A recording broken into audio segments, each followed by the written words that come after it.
The cold wind cut through the dusty air, and the scent of leather and livestock clung to every corner of the old barn. It was the kind of place where dreams were made or crushed. Inside, a crowd gathered for the auction, their voices low, their eyes sharp, and among them stood a quiet teenager named Eli, barely 17, his boots half covered in red dirt from his grandfather's ranch. Eli didn't fit in.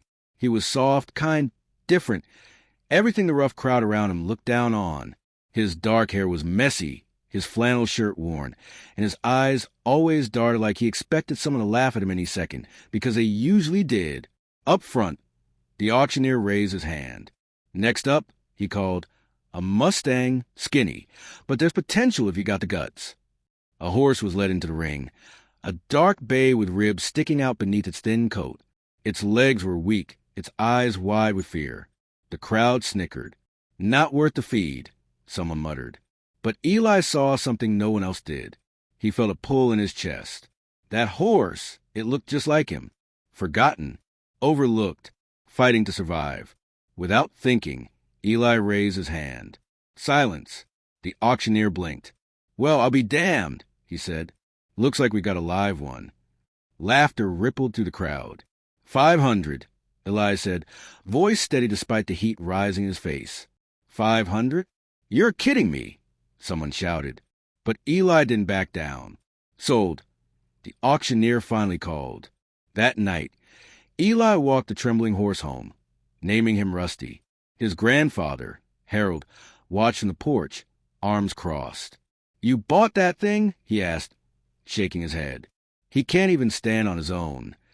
I don't need him to be perfect, Eli replied softly. I just need him to be okay. And so began the journey. Each day after school, Eli sat quietly in the barn with Rusty. No rushing, no demands, just patience. Slowly, Rusty stopped flinching when Eli moved. One evening, he even nudged Eli's hand with his nose. It wasn't much, but it was everything. Weeks passed. Rusty grew stronger. His coat shined, his eyes softened. And Eli changed too. He stood taller, spoke with more confidence. For the first time, he felt like he mattered, but not everyone believed in them. At the local diner, the boys laughed. You think that horse is going to make it to the rodeo? One sneered. Eli clenched his fists. He didn't want to prove anything to them, but Rusty deserved a chance. So he entered the Spring Valley Rodeo. On the morning of the event, Eli's heart pounded as he and Rusty stepped onto the grounds. Riders and horses filled the arena, strong, experienced ones. But Eli focused only on Rusty. They lined up. The gate opened. Rusty stumbled at first, but then something shifted. He leapt over the first jump. The crowd gasped. Then another. They didn't win, but they finished.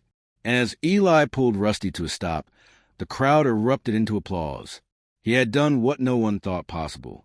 Later that day, a man approached, a trainer named Caleb. I've got an offer, he said. We could make this horse a champion. Eli hesitated. Fame, money, recognition, everything he'd never had. But then he looked at Rusty, at the bond they'd built, the trust, the long nights in the barn, the quiet moments no one else saw. No, Eli said firmly, Rusty isn't for sale. Days later, a video of their ride went viral.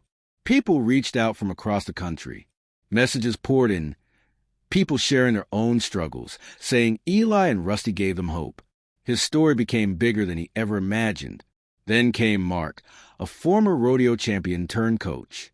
You too have something special, he said. Let me train him, make him a star. Again, Eli was tempted, but again he declined. Rusty wasn't a prize. He was family. Inspired by his journey, Eli and Harold started a program, Rescue to Ride, helping kids who had been through hardship find healing through horses.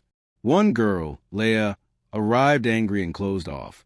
But after weeks of working with a stubborn gelding named King, she smiled for first time. He trusts me, she whispered. And Eli knew this was his purpose. Time passed. Seasons changed.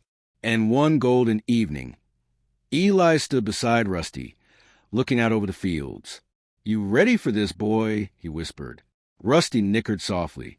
Eli mounted him, and together they rode into the sunset, side by side, not racing, not competing, just being.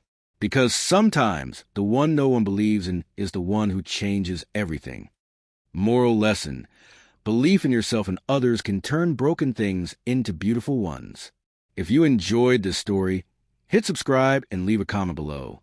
Let us know where you're watching from and share how this story made you feel. Hashtag believe in yourself, hashtag horse and boy, hashtag resilience, hashtag hope, hashtag heartfelt story.